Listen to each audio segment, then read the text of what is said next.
तो ये आपका एक टू गो पेज होगा for ultimate guide to SEO. तो इंशाल्लाह कमिंग वीडियोस के अंदर आपको टूल्स यूज़ करके बताऊंगा कि कैसे ये आपने सारे जो पॉइंट्स हैं, फैक्टर्स हैं, ये आपने एनालाइज करने हैं, देखने हैं। अस्सलाम वालेकुम super freelancers, welcome back to freelancing guide by Zaheen. और उम्मीद करता हूँ आप सब खैरियत से हैं। तो this is the third part of the SEO course. और सेकंड पार्ट में मैंने आपको डिफरेंट एसईओ स्ट्रेटजीज के बारे में बताया था, जैसे white hair SEO, black hair SEO और ग्रे हेयर एसईओ। और उससे रिलेटेड अगर आपका कोई भी सवाल है तो आप कमेंट्स में ज़रूर पूछ सकते हैं। और आज की वीडियो में मैं आपको बताऊँगा कि why SEO is so important, SEO की इतनी डिमांड क्यों है। सबसे पहले हम आ जाते हैं मार्केटिंग गोल्स कौन से हैं जिनके अंदर एसईओ भी नॉलेज है वो रिक्वायर्ड होती है। So the first thing is build the brand awareness. तो बड़ी नॉर्मल सी बात है, एक चीज़ अगर आप 9-10 बार देखते हैं तो you are more likely to buy a product. और एक चीज़ जो है, जो अगर आप पहली बार देखते हैं, चाहे वो आप कोई भी चीज़ गूगल पर सर्च करें या कोई भी ऐड है जो आप व्यू करते हैं, तो हो सकता है कि आप वो चीज़ बाय ना करें, क्योंकि आपको उसके बारे में पहले डाउट्स आएंगे कि अब पता नहीं ये चीज़ सही भी है कि नहीं है, कितना अच्छा ये प्रोडक्ट है, काम करता है नहीं करता। तो ये सारी चीज़ें जो होती हैं ये ब्रांड अवेयरनेस के लिए बहुत ज़रूरी होती हैं। उसके बाद आ जाता है grow top of the funnel traffic. अभी top of the funnel traffic कौन सी है? नॉर्मली जो डिजिटल मार्केटिंग सेल्स स्ट्रेटजीज होती हैं उनके अंदर ये इस्तेमाल होती है, वो मैं आपको अभी नेक्स्ट स्लाइड के अंदर बताता हूँ। और तीसरा जो गोल होता है मार्केटिंग के लिए वो होता है कि तो increase your e commerce sales.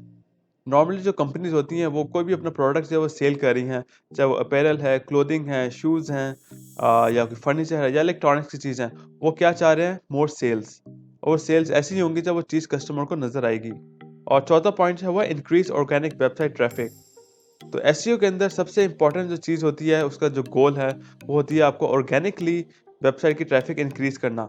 जैसे अगर आप कोई भी चीज़ सर्च करते हैं तो आपको वेबसाइट नज़र आती है, वेबसाइट पे जाते हैं, तो वेबसाइट पे अगर आपको आइटम्स जो आपके पसंद के नज़र आ रहे होंगे और आप देखेंगे कि भाई ये एक पॉपुलर वेबसाइट है, यहाँ से अक्सर लोग बाय करते हैं, तो डेफिनेटली और लोग उसको विजिट करेंगे। अगर वो कोई चीज़ सर्च करते हैं और उनको आपकी वेबसाइट ही नज़र नहीं आती, तो हो सकता है वो काफ़ी लोग जो हैं वो आपकी वेबसाइट पे आए ना। तो आपकी वेबसाइट पे आएंगे नहीं तो वो प्रोडक्ट कैसे बाय करेंगे? और जो गोल नंबर 5 है वो है रेपुटेशन मैनेजमेंट। इसको हम ORM भी कहते हैं, online reputation management. So basically ORM का काम क्या है? It helps increase your company's sales by finding out what customers like or don't like. कुछ कस्टमर जो है एक चीज़ पसंद करते हैं या नहीं पसंद करते हैं, तो उसके बारे में उसकी रेपुटेशन जो है उसको इंक्रीज करने में और बेहतर बनाने में काम करती है। तो कोई भी सर्विस आप ऑफर कर रहे हैं, अगर तो क्लाइंट्स को पसंद आएगी तो वो जाहिर बात है और क्लाइंट्स जो होंगे आपको राब्ता करेंगे। और अगर यूजर्स को या क्लाइंट्स को वो चीज़ पसंद नहीं आती तो आपको राब्ता नहीं करेंगे। तो इन अ नटशेल ये वो परसेप्शन है लोगों की जो आपकी जो सर्विस है या जो प्रोडक्ट है उसके बारे में। तो एंड गोल ये होता है कि जो रेपुटेशन मैनेजमेंट है आपकी सर्विस की, उसको और अच्छी बनाई जाए लोगों की परसेप्शन के अंदर, लोगों की नज़रों में। अब हम आ जाते हैं डिजिटल मार्केटिंग जो सेल्स फनल है, जिसको मैंने अभी आपको प्रीवियस स्लाइड में दिखाया है, वो ये अवेयरनेस, इंटरेस्ट, डिसीजन, एक्शन, इन सब के ऊपर कंप्राइज होता है। अगर आप फर्स्ट चीज़ देखें वो है लीड जनरेशन। ये लीड जनरेशन होती क्या चीज़ है? कोई भी कंपनी वो चाहती है कि हम ज़्यादा से ज़्यादा कस्टमर्स को, यूजर्स को टारगेट करें, उनके जो ईमेल्स हैं उनको अप्रोच करें, तो वो होता है लीड जनरेशन। अब लीड जनरेशन के लिए लोग पेड एडवर्टाइजमेंट जो है वो भी इस्तेमाल करते हैं। उसके अलावा यहाँ पे आपको नज़र आ रहा है एसईओ और एसईएम। एसईओ तो आपको ऑलरेडी पता है, सर्च इंजन ऑप्टिमाइजेशन, और एसईएम होता है सर्च इंजन मार्केटिंग। तो ये दो चीज़ें जो है बहुत ज़रूरी होती है आपको लीड जनरेशन में। तो जो ये कंपनीज हैं वो फ्रीलांसर्स ढूंढ रही होती हैं या उनको हायर करना चाहती हैं जिनके पास ये स्किल हो, सर्च इंजन ऑप्टिमाइजेशन के भी और सर्च इंजन मार्केटिंग के भी। और जब आप ये स्किल सीख लेंगे तो बड़ी कंपनीज के लिए भी आप ऑनलाइन काम कर सकते हैं। और अब हम आ जाते हैं कि कौन से ऐसे इंपॉर्टेंट फैक्टर्स हैं जिनको आपको पता होना चाहिए जब आप कीवर्ड जो है वो टारगेट कर रहे हों। तो इसके अंदर वॉल्यूम आ जाता है कि कितना वॉल्यूम जो है उस कीवर्ड का है, वो ज़्यादा है, लो है। और इसके बाद आ जाता है कितना जो एसईओ का डिफिकल्टी वो लेवल है, क्या इजी होगा इसको रैंक करना, क्या मुश्किल होगा इसको रैंक करना। उसके बाद थर्ड पॉइंट है वो है organic CTR। CTR stands for click through rate. अब क्लिक थ्रू रेट या PPC, पेपर क्लिक, वो नॉर्मली एडवर्टीजमेंट के लिए काफ़ी इस्तेमाल होती है, उनको जो डाटा जो है एनालाइज करने के लिए। और उसके अलावा जो फोर्थ पॉइंट है वो है बिजनेस वैल्यू, कि जो आप कीवर्ड्स जो टारगेट कर रहे हैं वो क्या बिजनेस वैल्यू क्रिएट भी कर रहा है या नहीं। और कौन से ऐसे कीवर्ड्स हैं जिनको आपको प्रायोरिटाइज करना चाहिए और कौन से ऐसे हैं जिनको आपको नहीं करना चाहिए।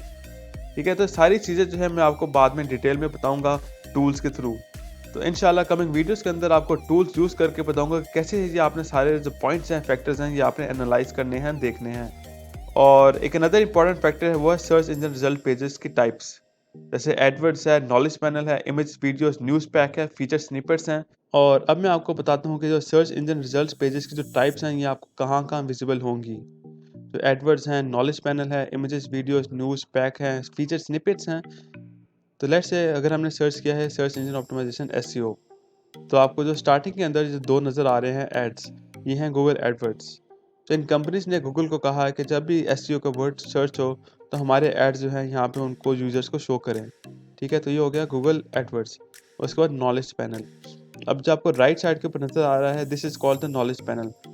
बेसिकली वो पेजेस नज़र आएंगे जिनकी अथॉरिटी ज़्यादा होती है, जैसे विकीपीडिया। सो कुछ brief information from the authority websites आपको यहाँ पे नज़र आएगी। ठीक है, तो ये है नॉलेज पैनल। तो बिल्कुल टॉप पैनल के ऊपर आपको नज़र आ रहा है इमेजेस, न्यूज़, बुक्स और फर्दर में वीडियोस भी। तो इस वर्ड के अगेंस्ट आपको ये चीज़ें भी हैं पूरे पैक के अंदर मिलती हैं।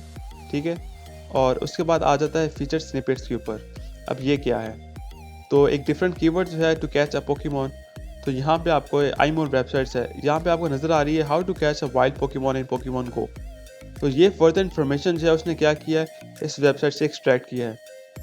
तो जब भी किसी वेबसाइट से कोई और डिटेल इन्फॉर्मेशन जो है वो एक्सट्रैक्ट होती है, ये हो गया आपका फीचर स्निपेट। तो बिल्कुल एट द बॉटम आपको नज़र भी आ रहा है अबाउट द फीचर स्निपेट्स। चलें अब हम आ जाते हैं वापस अपनी। तो अब मैं बात करूँगा कीवर्ड स्ट्रेटजी के ऊपर। जैसे कोई भी एक नई कंपनी या नया बंदा जो है मार्केट में अपनी वेबसाइट लेके आता है, तो सबसे पहले हम लोग जो टारगेट कर रहे होते हैं वो होता है rank for the low demand high conversion keywords. अब हम आ जाते हैं डिफरेंट एसईओ कीवर्ड स्ट्रेटजीज के ऊपर। तो सबसे पहले है rank for the low demand high conversion keywords. So basically वो कीवर्ड्स जिनकी डिमांड कम है, लेकिन ये है कि आपकी वेबसाइट पे एटलीस्ट जो भी विजिटर्स होंगे वो व्यू करेंगे, तो हम उनको टारगेट करते हैं। पॉइंट नंबर 1 है वो तब ज़रूरी होता है जब भी आप नया मार्केट में आते हैं। जब भी आपने नई वेबसाइट लॉन्च करते हैं तो आप पहले से ये वाली स्ट्रेटजीज जो है वो अप्लाई करते हैं। और उसके बाद जब आपकी वेबसाइट के ऊपर ज़्यादा लोग आना शुरू हो जाते हैं, ज़्यादा व्यू करना लोग शुरू हो जाते हैं, फिर हम आ जाते हैं सेकंड पॉइंट के ऊपर, to earn the traffic from the high demand low competition keywords. उसके बाद वो कीवर्ड्स जिनकी डिमांड जो है रिलेटिवली हाई है लेकिन कंपटीशन फिर भी लो है, तो हम उन कीवर्ड्स को टारगेट करते हैं। उसके बाद थर्ड मेन स्ट्रेटजी है to build the content that attracts the links and the influencers engagements. और इसके अंदर कुछ मेन चीज़ें होती हैं जैसे यूज़र की एंगेजमेंट, यूज़र का ड्वेल टाइम और द बाउंस रेट। तो जितना ज़्यादा यूज़र का ड्वेल टाइम होगा, जितना ज़्यादा यूज़र जो है आपकी वेबसाइट को व्यू करेगा, जितने लॉन्गर टाइम के लिए जितनी ज़्यादा उसकी एंगेजमेंट होगी, उतना ही बेसिकली जो सर्च इंजन है उसको ज़्यादा अच्छी तरह रैंक करेगा। और अगर कोई भी यूज़र आपकी वेबसाइट आता है उसको पसंद नहीं आती और किसी और वेबसाइट के ऊपर चला जाता है, तो जो बाउंस रेट जो है जितना ज़्यादा होगा उतना ही उसका जो रैंक है वो कम हो जाएगा। और इसके अलावा आपको एक और चीज़ जो कि बहुत इंपॉर्टेंट आपको पता होनी चाहिए, कुछ लोग इसको कंफ्यूज कर देते हैं, कभी सर्च इंजन ये भी कर सकता है, बट क्या चीज़ें सर्च इंजन कैपेबल है करने को और क्या चीज़ें कैपेबल नहीं है करने को। तो ऐसी जो है किसी भी सर्च की जो डिमांड है वो क्रिएट या ग्रो नहीं कर सकता। जो ऑलरेडी चीज़ एग्जिस्ट कर रही होगी, जो लोग पसंद करेंगे तो लोग वही सर्च करेंगे। अब ये नहीं है कि मैं कोई ऐसा वर्ड निकालूँ और एक्सपेक्ट करूँ कि भाई लोग ये सर्च करेंगे, तो ऐसा नहीं होगा। और दूसरी चीज़ डायरेक्टली कन्वर्ट कस्टमर्स, एसईओ जो है ये ऐसा नहीं कर सकता। अगर यूज़र आपकी वेबसाइट पे आता है उसको चीज़ पसंद नहीं आती तो एज वो कस्टमर नहीं बनेगा। तो एसईओ जो है वो ये उसके कैपेबल नहीं है।